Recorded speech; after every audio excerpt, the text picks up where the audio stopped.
dañu bëgg forum bi dimbali nit ñi ñuy dimbali yeneen ñi parce que balaa ngay dem fële sa teranga war na commencer ci yow donc ñu ngi fii ak ay représentants de 20 pays 180 invités di leen jox lu ñu am maanaam partage connexion ak discussion kon dañuy waxtaan dañuy ñaan dañuy observer lan la ñu mën a def pour dimbalikat yi parce que soo amul comment on dit si tu n'as pas soo amul bien-être doo mën a dimbali ñeneen ñi te ñun en tant qu'Africain dimbali mooy suñu xam-xam que teranga bien-être dimbali nit da nga koy def parce que da nga ko bëgg parce que kenn dimbali na la. C'est un cycle kenn mënu fi nekk seul moo tax c'est important nga comprendre lan nga soxla yow pour nekk nit bu baax pour mun a dimbali yeneen yi. kon jàppalante bi daal ngeen bëgg exactement parce que loolu nañu xam loolu kenn du ko jàng sénégalais wala africain wante naka nañu mun a inspiré wu ci ay méthodes pour jàppalante nit ci yeneen pays yi donc comme ça ñu mun a def ñu ko mun a def ñu def ko bu baax. te ñu def ko pendant longtemps parce que loolu tamit nit ñi dañuy sonn ci jàppalante mais c'est important. exactement non seulement mun a jaxasoo mais mun a déggante parce que soo déggante ak nit di nga mun a avancer parce que suñu problème yi que ça soit climat santé pauvreté ñun ñëpp ko am bon ku nekk Dakar ku nekk Podor ak ku nekk Louga c'est que Tostan ci boppam dafa ancré ci culture bi. parce que ñun pour ñu mën a def suñu programme dañu war a inviter ñun ay bénéficiaires teranga lañu donc pour nous c'est normal bu ñuy ànd bu ñuy wax bu ñuy solu ñuy wane suñu culture. loolu moom dafa baax parce que même au niveau communautaire ci municipalité yi ci décentralisation des services comme services médicaux yi hôpitaux yi ak cliniques yi ak services sociaux yi. ñoom tamit dañu bëgg a def le bien-être donc suñu mën a ànd comprendre lan la gouvernement bi bëgg a def ñun tamit ñu topp ci. voilà en tant que artiste dama ne ñun artistes yi suñu kàddu gars yi dañuy déglu xale yi dañuy déglu ay message lañ ciy joxe donc pour nga mën a joxe message war a yedd nit ki balaa ngaa digle càngaay da ngay sangu ba noppi waaye boo amul ndox yow lijjanti yoo foo amee ndox topp ñi da leen sangu leen ils vont pas comprendre ton message donc li tax man tey ma teew je me suis dit qu'en tant que artiste sama bien-être ça compte bu ko defee man su ma jógee si ñi may dem di liggéeyal di leen di yedd dinaa am loolu laa leen di wax pour ñu mën a toppatoo seen bopp bien-être mooy maanaam sa nekkin bu nga xamante ni vraiment c'est positif neex na am naa jàmm am naa salaam wér naa yor naa as tuut pour fekk samay soxla ci sama xel awma lu ma jaaxal bu ko defee par rapport ak doole boobu ma am ma mën a jàppale ñi nekk sama autour de moi. waaw pratique yooyu lu ci demee ni xarafal xale jigéen ñi la 2023 lañ nekk Sénégal dafa voté loi depuis 1999 tere ko dans l'ensemble des territoires mais dafa nekk pratique boo xamante ni duñ ci sax wax diggante jigéen xale bu jigéen la ak sa yaay même bu la naqaralee doo dem gendarmerie ni leen sama yaay ma def lii donc pratique bi mu ngi continuer ñu ngi ciy noppi donc dafa bokk si li nga xamante ne man fa ma jógee daf si bokk jéemuñu wax nit ñi lii baaxul bàyyi leen ko mais mën nañ ko remplacer par des pratiques alternatives bu ko defee li nga xamante ne terew ñu ko ci sunuy tradition ñu mën ko continuer def ko c'est un peu compliqué ndax léeg-léeg dañ may gisee ni tubaab bu ñuul duma tubaab bu ñuul loxo lay lekkee damay togg këriñ lay toggee mais cultures sont importantes pour man mais dañuy jéem rek protéger suñu doom yi ak suñu rakk yi nga xamante ni pratique yi xamante ni mën naa ñàkk te daf leen di mën a indil ay lor ñu si jóg pour jéem leen ci yee gàcce la ci moom doo togg nit yi lekk doo nuyu nit ñi ak sa loxo am na place yoo xamante ne amuloo droit nga dox fa parce que dañ naan la yow setuloo donc pratique boobu noonu mu ngi exister depuis 2000 ans avant Jésus-Christ mandinki ñoo ko indi dans le milieu Joola dañ koo boole ci paquetu diine te bokkul ci diine donc nag bi mu xasee dugg pour génne ko dafa xaw a jafe boobu ba léegi ñu ngi ciy wax mais dafa xaw a sensible parce que mbirum sëy la dafa bokk ci mbirum awra ñun ñu ngi ciy jéem boobu ba léegi te li ci ma si gën a neex mooy daaw damaa découvrir lu bees li tax suñu dëkk fi ñu jógee dañ leen di xarafal pour préparer leen ci beneen cérémonie d'initiation boobu noonu moo ñu dese li nga xamante ni dafa am importance ci milieu Joola donc li ma def daaw dama waxtaan ak mairie ne leen du ñu créer leen lu symbolique ñu def ko ci bu ko defee bu lee jotee ñëpp mën ci bokk suñu cosaan gën a am doole te mu ngi dox parce que octobre bi passé organisé woon nañ tam Ziguinchor benn forum sur les pratiques alternatives à l'excision mu ngi lor ba tey mais mu ngi wàññeeku. Donc aujourd'hui, jusqu'à vendredi, nous avons un forum sur le bien-être. Et qui dit bien-être dit protection de soi, de ses valeurs, renforcement des bonnes pratiques. Et c'est pour les acteurs du développement durable, du changement social positif, et à tous les niveaux, communautaire, institutionnel et organisationnel.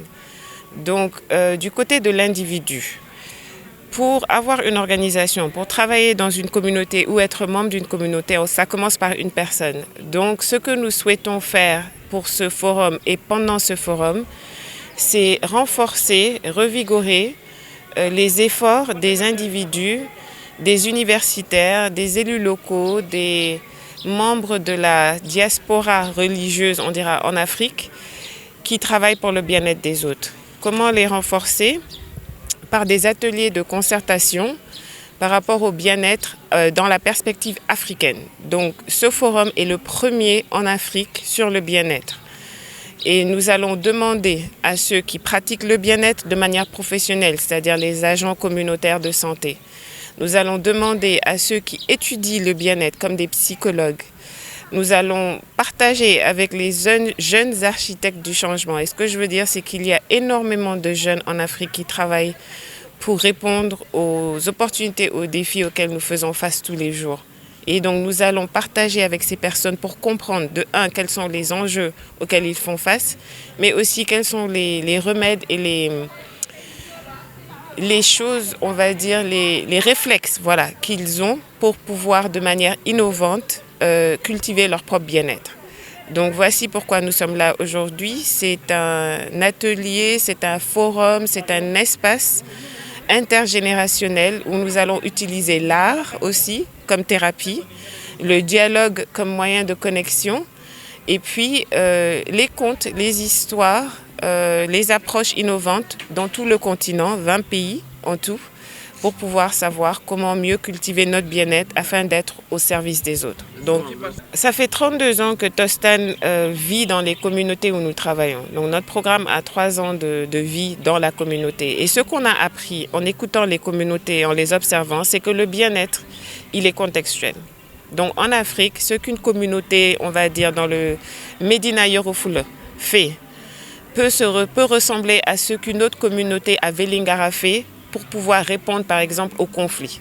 Quand on parle de l'arbre à palabres, c'est un concept africain, c'est un concept national où les gens s'asseyent et discutent. Donc comment renforcer les espaces innovants et culturels que nous avons pour cultiver le bien-être. Donc il y a l'aspect économique bien sûr dont tout le monde parle beaucoup, mais il y a un aspect cohésion sociale, il y a un aspect jardin religieux, jardin communautaire où nous nous retrouvons hommes, femmes et enfants, pour pouvoir aller mieux. Donc c'est de ça dont je parle quand je parle du bien-être. C'est vraiment l'aspect holistique en tant que personne, mais surtout en tant que membre d'une communauté. De manière plus concrète, quelles sont les activités? Oui, donc il y a 3 volets. Il y a l'aspect art, donc vous pouvez voir autour de nous, nous avons des tableaux. Nous allons aussi participer au lancement d'une exposition d'art qui trace un chemin de bien-être individuel. Nous allons aussi avoir des ateliers de concertation, donc partager les approches innovantes dans certains pays, dans certains secteurs, dans certains domaines, on va dire, sur le bien-être, que ce soit comment gérer le stress, comment gérer le trauma intergénérationnel.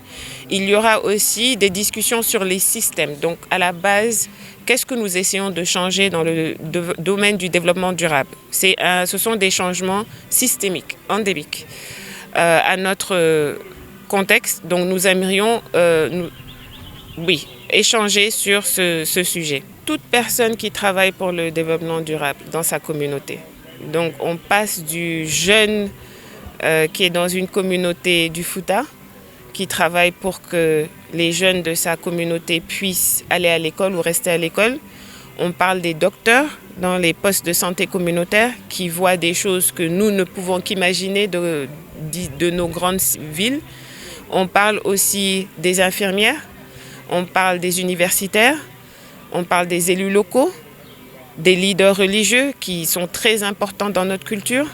On parle des Badjengor, on parle de moi et de vous, de tous ceux qui ont envie de voir les choses s'améliorer tout en valorisant ce qu'on a déjà. Tostan est là aujourd'hui parce que les membres de la communauté où nous travaillons nous ont accueillis.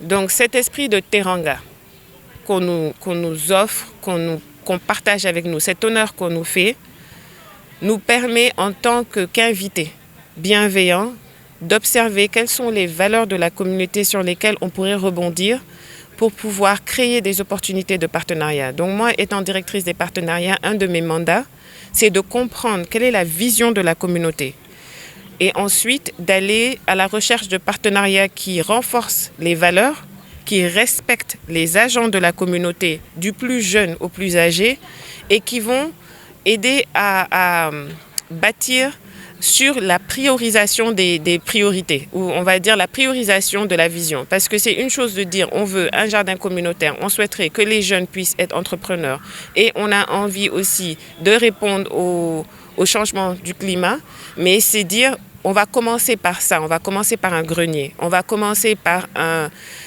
une école, on va commencer par une table de santé, pas un poste. Donc c'est vraiment accompagner les communautés dans leur éclosion par rapport à leur propre développement et amener des partenaires. Donc nous, concrètement, ça fait 32 ans qu'on fait ça. Et aujourd'hui, on a décidé d'avoir une unité à part entière qui se dévoue au partenariat parce qu'on ne peut plus rien faire sans partenariat. Quand on regarde les objectifs de développement durable, tout est lié. Donc les mots qui sont liés à la santé sont liés à l'environnement, sont liés à l'éducation, sont liés à la condition des femmes, des handicapés, des enfants. Donc voilà, on ne dit plus handicapés, des gens qui ont des défis, on va dire, à certains niveaux. Donc c'est très important pour nous de comprendre les valeurs. Donc à la base, c'est d'abord 1, venir et comprendre. 2, pouvoir accompagner. 3, pouvoir amener des partenaires. Donc nous sommes très contents de pouvoir observer ce genre de changement, on va dire, transversal. Parce que quand le gouvernement s'y met, c'est plus facile de suivre, n'est-ce pas? C'est plus facile de mettre en œuvre certaines choses et de justifier certaines priorités pour nous. Donc, dans les communautés où nous travaillons, c'est très clair que la cohésion sociale, que la santé mentale, que le dialogue sont des valeurs clés. Ce ne sont pas seulement des choses à faire, ce sont des tresses dans le tapis de la communauté. Donc, on travaille beaucoup avec les membres, on va dire, élus de la communauté pour pouvoir infuser la santé mentale dans nos programmes. Mais pas de manière prescriptive, de manière respectueuse. Donc, on peut utiliser ce genre de guide pour maintenant renforcer ce que nous, on a toujours vu et ce qu'on nous a toujours dit, que les gens ont envie de vivre en paix. Et la paix commence par soi. On est 600 aujourd'hui à Tostan. Parmi les 600, il y en a peut-être 3 au grand maximum en tant qu'employés qui ne sont pas africains. Donc la culture, on travaille depuis 32 ans en Afrique avec des communautés africaines. La culture est le tatouage de nos efforts. On ne peut rien faire de soutenable, que ce soit ici ou en Amazonie, qui ne soit pas ancré dans les valeurs des communautés avec lesquelles nous travaillons. Donc aujourd'hui, l'écosystème global a compris que là où on a identifié un problème, la solution existe aussi. Donc c'est très important de comprendre la culture, de la respecter et de la renforcer. Je pense que les artistes, ce sont des porteurs de voix, hein. Naturellement, ce sont des gens à travers leur art qui véhiculent des informations. Alors, comme le dit si bien un dicton wolof, garab bu la sutul de la maker. Donc, si tu n'es pas au-dessus des gens, tu ne peux leur procurer un ombrage, tu peux leur procurer un bien-être. Donc, nous, les artistes, je pense que nous devrions tout d'abord refléter, vivre ce bien-être afin que nous puissions mener à bien notre mission qui sert des fois à contribuer au bien-être des autres. Comment comptez-vous faire? En utilisant tout simplement mon art qui est un levier incontournable pour toucher certaines couches de la société telles que les jeunes et aussi les personnes adultes. Et donc oui, chercher aussi d'autres méthodologies que nous pouvons trouver pour que tout un chacun puisse savoir que le bien-être, c'est tout d'abord personnel avant de pouvoir le prôner pour les autres. Pour moi, c'est le bien-être. Je suis bien quand je me sens psychologiquement, quand psychologiquement mes pensées sont positives envers moi, envers les autres. Quand financièrement, je me sens bien, j'ai assez de sous pour pouvoir m'occuper de mes propres problèmes, aider mes prochains. Quand aussi moralement, dans ma tête, je suis vraiment bienveillante et que cette bienveillance peut contribuer et servir les autres. Donc, je suis née à Ouakam, c'est dans la capitale vibrante du Sénégal, mais je suis d'origine de la région sud du Sénégal, la Casamance, qui depuis 1982 est à la proie d'une rébellion. Donc, du coup, la Casamance est devenue une région un peu enclavée. Et là-bas, il y a beaucoup de problèmes que survivent les femmes, les communautés, qui sont vraiment pas du tout connues. Donc, je suis de cette partie où un jour, je me suis levée, je me suis dit, j'aimerais bien être la voix de ces personnes qui n'ont pas de voix. J'aimerais aussi parler de certaines problématiques qui touchent de plein fouet ma communauté, telles que l'excision des filles. Chez nous, une fille non excisée n'est pas représentative, c'est une fille stigmatisée.